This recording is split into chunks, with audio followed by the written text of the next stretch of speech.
I'm not shy, but I'm polite. I don't want to, if they're playing golf, I want to do what they want me to do.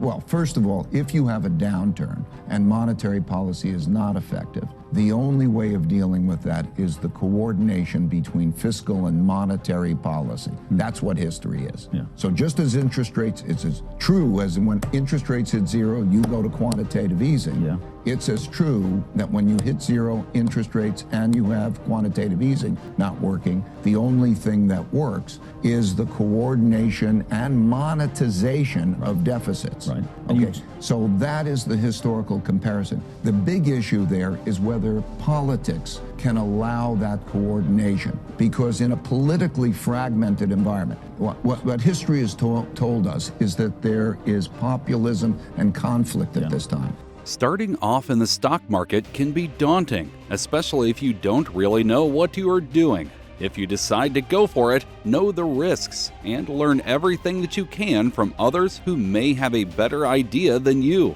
You may get lucky with a first investment, but be curious and gain the knowledge you need to be successful in the long run. An important part of that education is learning to recognize the signs of a potential stock market crash. One telltale sign is when you have a large disparagement in the wage gap between the poor and the wealthy, which coincides with an economic downturn. If you begin to see this, be very cautious with your investments. Another thing to look out for during that downturn is when the interest rates hit zero. When this is combined with fiscal conservatism and still doesn't work, politicians on both sides of the aisle are the only way to bring the market back to normal. Bipartisan adjustments in the economy are necessary to ensure a stable stock market, but it can be hard to achieve. Bias and party lines make it difficult for either side to work with one another. When we experience a down market, the government needs to sell more bonds, particularly to the rest of the world.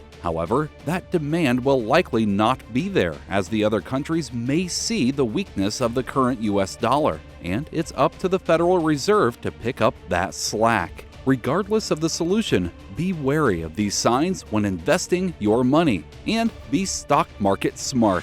So as we go into this new period, I think you're going to see a pickup in growth and in inflation. And with that, you're going to also see a pickup in deficits. And that pickup in deficits means that the government's doing that, particularly the United States, will have to sell a lot more bonds to the rest of the world. So the supply of bonds will come to the rest of the world. I don't believe there's enough demand for those bonds when we look at the supply and demand picture. And so it's reasonably likely that by later in the year, you will have to see the Federal Reserve come in and buy more of those bonds to make up the gap. So it's going to be a very interesting and challenging year.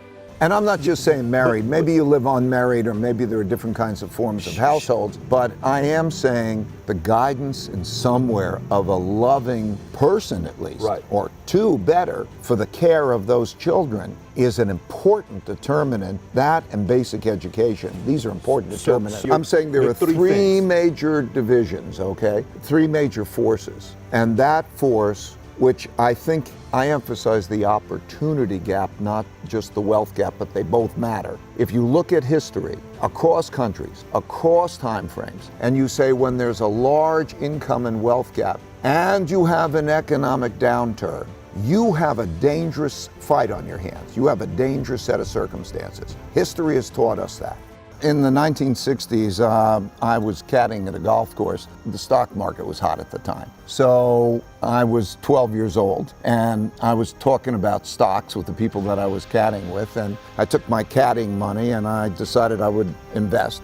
I didn't know what I was doing. First stock I bought was a company which was the only company I ever heard of that was selling for less than $5 a share. That was my criteria, because I figured I could buy more shares, and that meant if it went up, I would make more money. Obviously stupid, but I got lucky. The first company I bought was a company that was about to go broke, but somebody acquired it and it tripled. And I thought, this game is easy. At the time, everybody played a little bit around, in other words, they would take it. The stock market was very hot. So I'd walk around and we'd be chatting. You know, I'd be asking them questions, and they would think it was a little odd that I was asking them questions, and they were nice to a young kid, and so we would talk about it. And I'd say, what stock, and what, you know, and so that's how it happened. Well, the first word that you mentioned that comes is curious. I'm very, very curious. I'm not shy, but I'm polite. You know, I don't want to, if they're playing golf, I want to do what they want me to do. But if you get a nice person, and I'm curious, and we'll get into an interesting conversation that they're interested in, it's great. Thank you for watching. If you enjoyed this video, be sure to like, comment, share, and subscribe for more content.